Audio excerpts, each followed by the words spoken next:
All right, guys, we have finally broken ground over here at altitude adjustment in Park City, Utah at over 7,000 feet in elevation. This house has been no easy task to do our excavation on. We ran into a ton of challenges, starting right off the bat with bedrock. We knew this lot was going to have bedrock. Our soils test showed a whole lot of really challenging things that we were going to run into. But you really don't know the extent of it until you get into the ground. So our team got through it. It was actually much better than we expected.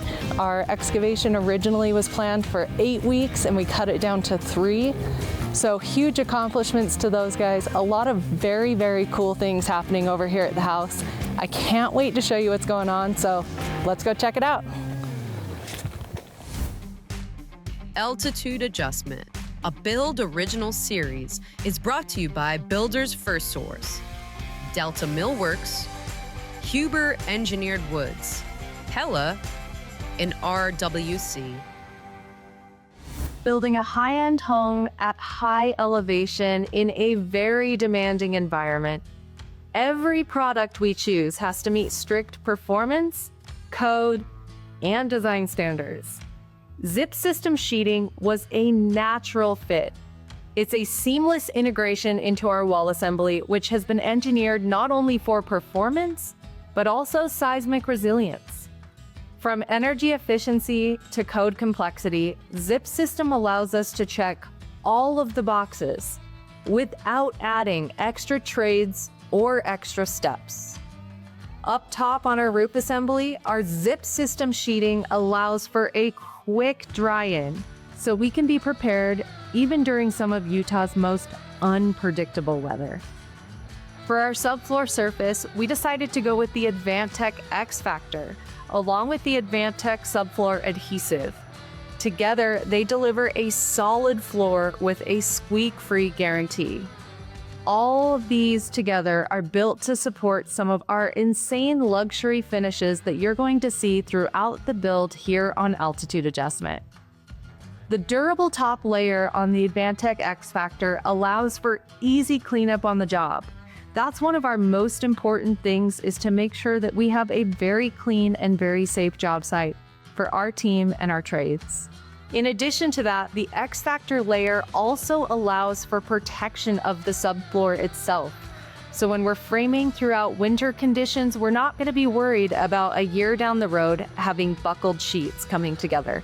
The Advantech X Factor was a perfect choice for this project.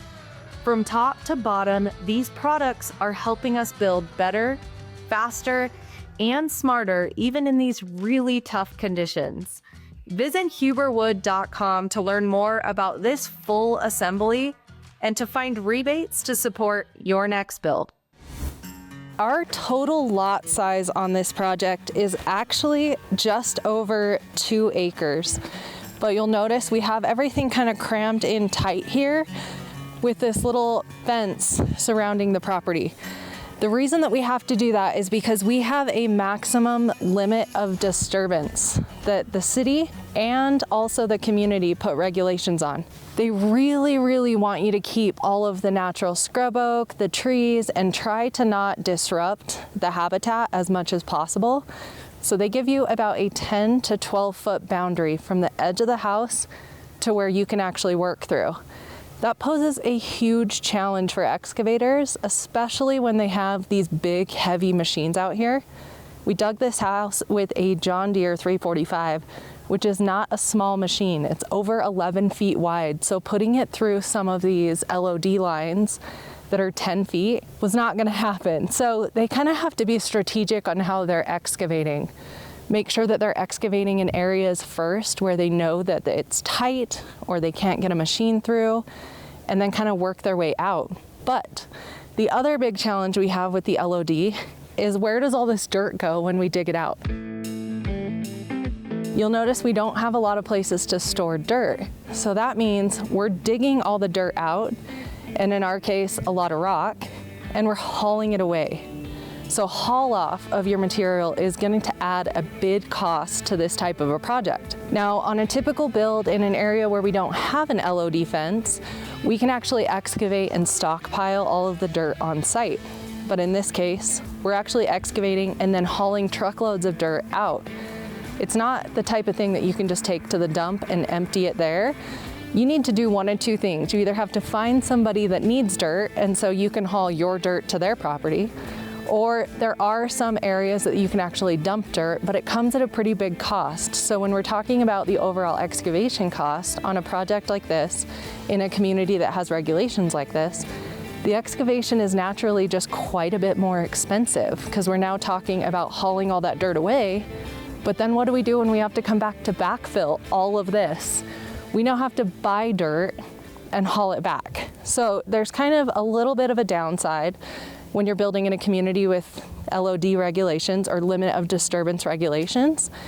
But honestly, it's just kind of the name of the game over here, and your best bet is we're just hoping that when we got our foundations in and we're ready to backfill, that one of our neighbors is getting ready to start an excavation and needs to get rid of dirt, because that would be the best case scenario for us over here on the project, to just haul dirt from one of the other lots in this community, rather than purchasing an engineered fill dirt to bring it back in. So a little bit of a challenge there. Let's go down and talk about the type of rock that we have in here and how we were able to excavate through it. This is one of our tight sides over here, where you can see there's no way we would have gotten a machine through that. So the excavation crew started in this corner and kind of worked their way out.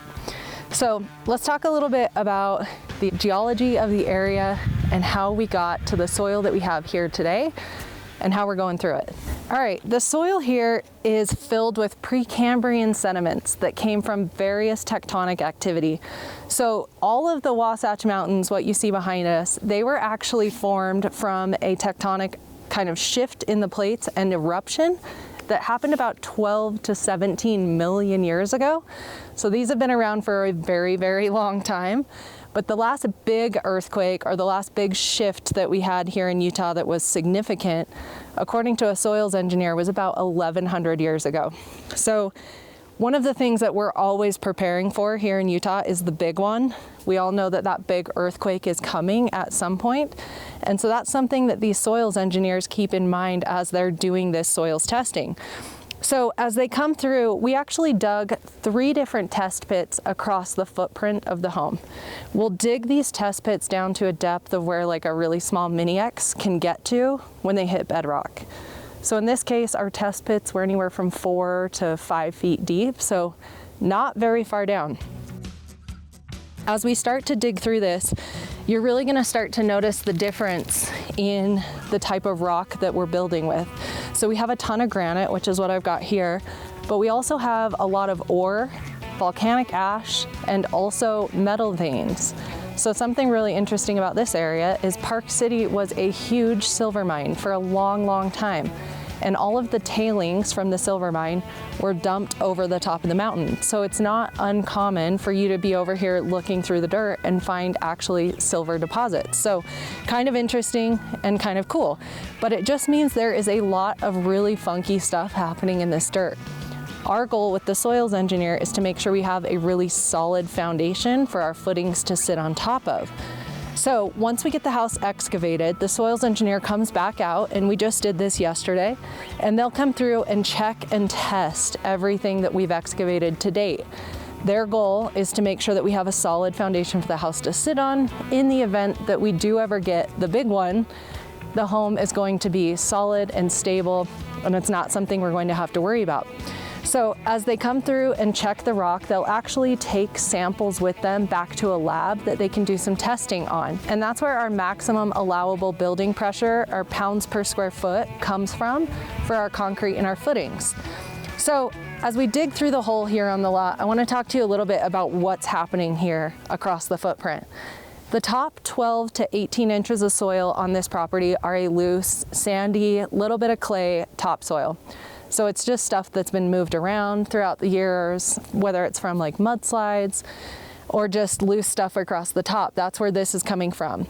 And then from 18 inches down to about 42 inches, we're seeing fractured rock. And that's what all of this is. Now, the reason that it's fractured is because we go through a huge freeze-thaw cycle here in Utah. Our frost depth here in Wasatch County is much deeper in the ground than you would see down in the valley. So up here, you're anywhere from 42 to 48 inches that we need to be below the ground for freeze depth.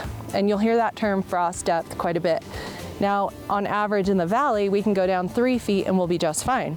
But up here, because of the way the soil is, because of the amount of snow we get, it's gonna be 42 to 48 inches. So anything above that height is going to be this fractured rock because water's getting into it, freezing in our cold seasons, and then unthawing in the spring, and it's cracking and fracturing. As we get anything below that 4 feet, this is solid rock. Whether it's granite or some of our other types of rock we've got throughout the property, it is solid rock. And you kind of end up with about 2 options to get it out. The first option, and probably the quickest option for an instant result, is going to be blasting. There are a lot of people that'll do soils blasting or rock blasting. And basically they'll have someone come in that drills a bunch of holes throughout the footprint, drops dynamite in it, and blasts it open. But the downside to that is it requires a separate building permit, and it also kind of gives the neighbors free will to say whether or not they want that to happen. If you're in a community where there's a lot of houses being built or houses that are existing around your property, it's a lot less likely or a lot more challenging to do blasting than it is if you're in kind of a new community with nobody living in the homes around it. The other option is going to be tearing through it, and that's exactly what we did. So we used that John Deere 345 out here, and our excavator actually used a rock grinding wheel and a ripper. And those were the 2 tools that got us through all of this rock in a pretty quick timeline. Let's walk over here and I want to show you what that ripper does to the rock and how we got through it. So the rock ripper is a wheel at the end of the excavator that has a bunch of teeth across it, and it just digs into the rock and rips it into little shards. It's breaking the rock up enough that we can actually scoop it out with the bucket on the excavator. And so this rock wheel just sits on top of the rock and sits and crushes it. You're noticing all of these little streak marks throughout this solid bedrock on this wall. That is from the edges of the rock wheel. So it is completely surrounded, ends and sides, with teeth that just sit and rip into this stone, creating it into small little pieces that they can actually manageably get out of the hole. Now, occasionally we will have kind of a solid area where they're going to put the ripper on the front of the excavator. It's like a big giant tooth that they can slam down into the rock, pull through it, and it starts to break it up a bit as well. So in combination with those 2 tools and a big bucket, we're able to get a lot of this material up and out of here without having to do any blasting, and really without as big or as bad of an excavation cost as we thought we were going to have. Originally, when we started doing the quoting and bidding for this project and preparing to start construction, we kind of thought we would be excavating through our winter seasons, which just means snow, ice, cold, freezing. Now, we got really lucky because our timeline allowed us to start at a really good time in the spring, and we only hit about 1 week worth of snow and wet temperatures while we were digging. But we had planned on 8 weeks of excavation, and we were able to cut it down to 3. And a big part of that was the weather, but an even bigger part was having these tools that were able to get through this material quickly without causing too much delay in our timeline, and also saved the homeowner a little bit of cost. If we're not here for 8 weeks and we're only here for 3, we have saved ourselves some money, and we're now ahead of schedule, and nobody's going to complain about that. All right, this is a really cool little piece of rock that I wanted to stop over here by. This is a solid chunk of granite over here. And this brings up a really, really good point, especially here in Utah. We've all heard of radon. Radon is a huge issue, and radon comes from decomposing rock. So the only way to test a house to see if it's testing positive for radon is after the structure's been built. So in our area, we always put an active radon system in every home that we build, regardless of whether we think it's going to have high levels or not. Our active radon system for the entire house includes a 4-inch perforated pipe that runs across the entire footprint of the lower level, underneath the slab, allowing us to capture all of that gas. We vent it out through a PVC pipe up and out the roof, and it's got an active fan on it. So it's constantly just pulling all of those gases up and out. The reason we do that, it's cheap. A radon system on a house like this is going to cost a few $1,000s, and it is absolutely worth doing it rather than waiting till the end and finding out you have high radon levels from something like all of this decomposing rock on a lot that is solid bedrock. So highly recommend the radon system, and we would do it on every house we build anyways, but this is proof of why you should be doing that. Another thing that is kind of weird about this lot, but really good for us, is there is absolutely zero groundwater present. You can see the lake way far behind us that is down quite a bit lower than where we are at with this house. As we were doing our excavation and also our soils testing, we found absolutely zero groundwater present on the property in the middle of spring where we have high runoff. So the good thing about that is we know that we don't have a huge challenge ahead of us, but that doesn't mean we're not going to prepare for it. This house will absolutely get the foundation walls waterproofed and a drainage mat applied. We're also going to include a footing drain that'll surround the entire property in the event that maybe we get another 900-inch snowstorm. Tons of runoff in the springtime and groundwater does end up becoming present. The house is now prepared to be able to get that out and away from the building rather than having it sit up and get into the house itself. So we're going to include that no matter what. But the other weird thing is here in Utah, we're required to keep all of that water on our property, whether that's groundwater that's in your footing drain that you're trying to get away, rainwater that's coming off your roof and into your gutters, or even your sprinklers.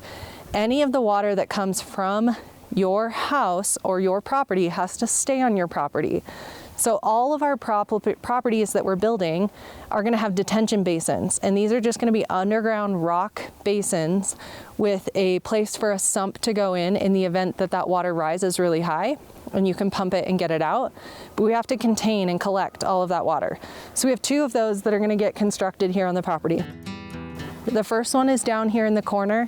We've got about 16 feet from our building to our LOD fence, and that is all they're gonna give us to put this detention basin in. So that is spot number 1, and we're gonna bring a lot of this lower level stuff from the house around and over here. Spot number 2 is up at the top of our lot, kind of right alongside where the driveway is gonna enter here in the property. We're gonna put the second detention basin up there because we have a whole lot more room to work with up there inside of our landscape. And we can actually take all of our groundwater from the downspouts on the front and sides of the house and pipe it in that direction. So we're just gonna collect it and keep it here on site. Now we have similar requirements when it comes to construction, and here in Utah, the SWIP or Stormwater Pollution Prevention Plan requirements are very, very hard, and they are also monitored really, really well by the government. What that means for construction in Utah and what we're doing here on the site is we have to make sure we're keeping all the dirt on our lot during construction. We have to keep all the water on our lot during construction, and we can't track anything from the property out onto the street or let it fall outside of our LOD fence. So you'll see we've surrounded our entire LOD fence with the straw wattle, and we have straw wattle double stacked here on the low ends where we know runoff's gonna happen and water is more likely to go. On the upper sides of the lot, there's usually just 1 bale, and it makes it a lot easier. But in addition to the hay bales, we also have to put covers over all the stormwater inlets in the community. In any way, if there were water falling and coming off of our lot, any of the storm drains that would collect that water, we have to cover and protect. Now, we also have to make sure that we're sweeping the street at the end of the day, and there is an inspector that comes by once weekly from the government and also once weekly from our SWIP company that checks the property to make sure that we are staying within regulation and we're not tracking anything out into the street. These stormwater pollution prevention fines are insane. So our goal is to just keep everything here on the lot. The reason that they're so active about this is really because we have natural wildlife that is living just outside of this LOD fence. We have seen herds of deer out here this morning already, and they just want to protect them. They want to make sure that they are safe, they're in their own habitat, and that we're not disrupting it too much. So that's part of the deal with the LOD fence and also with the SWIP, but it just brings up a really good point that these are little pieces of the construction that you don't actually see something from in the end. You're paying for these items like the SWIP plan, and it's just something that you have to take care of. It's part of your regulations, similar to a building permit. You don't get the opportunity to decide, and unfortunately you don't get something beautiful to look at when it's over because of that. But it's just one of those things that you've got to take into account when you're building here in Utah to make sure that you're following those, and also including enough money so that you are not eating that in the end, because those SWIP fines and also just the SWIP install can get pretty expensive. Let's go down here and take a look back at our foundation excavation so that we can see all the different steps in this property and talk a little bit about the challenges we ran into with the plan coordinating with our lot.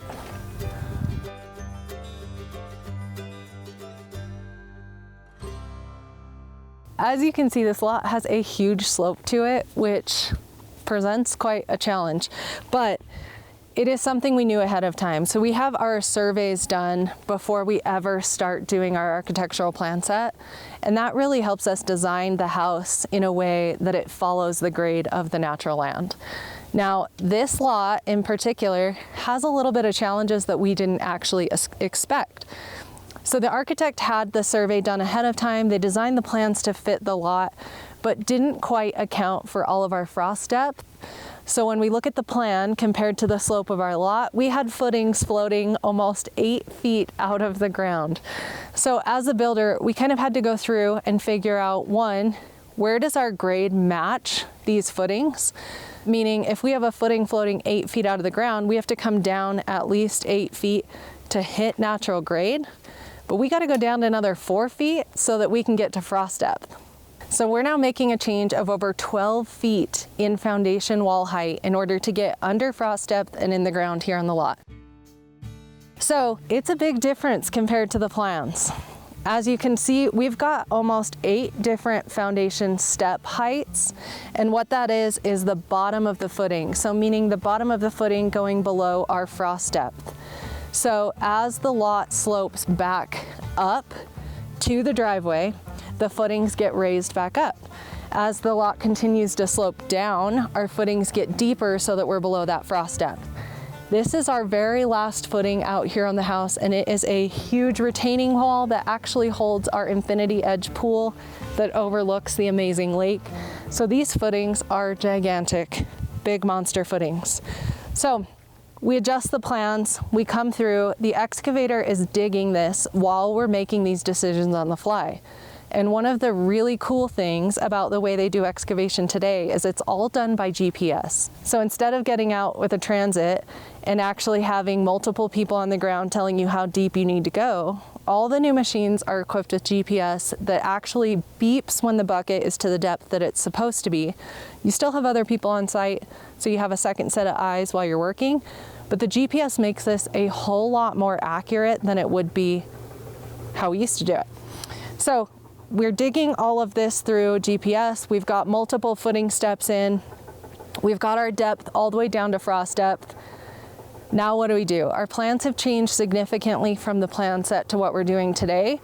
And so we've called our surveyor out, and you can see all of our little orange sticks out of the ground and then the blue spray paint that is marking all of our foundation walls. Once the excavation was complete, our surveyor came out, did all of this marking, and what they've done is actually marked the inside and the outside point of all of our foundation wall changes. So anytime that wall changes direction, we now know exactly where those are at. Our next step is to take the set of plans. We're gonna walk through this today with the footing and foundation contractor and identify what are our new wall heights. Because we have walls that are way higher than what we originally planned on, the rebar mat that's inside of those walls is gonna change significantly. So we need to identify what our wall heights are today, and then we also need to take that, send it to our structural engineer, and figure out what our new rebar layout's gonna be for all of these walls to make sure that we have accommodated not only the structural engineer, but also the geotech who is really keeping an eye on what we're putting down for our footings and foundation walls and how we're getting through it. All right, guys, that's it for episode 1 over here at Altitude Adjustment. I want to give a huge thanks to our sponsors. This is going to be an insane project, and I can't wait to have you join us on this journey.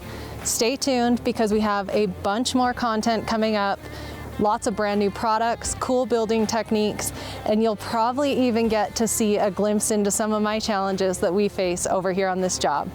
We love to have you tagging along to see the journey of a Stephen Dailey construction home. Follow me on Instagram or TikTok, and we'll see you guys next time on The Build Show.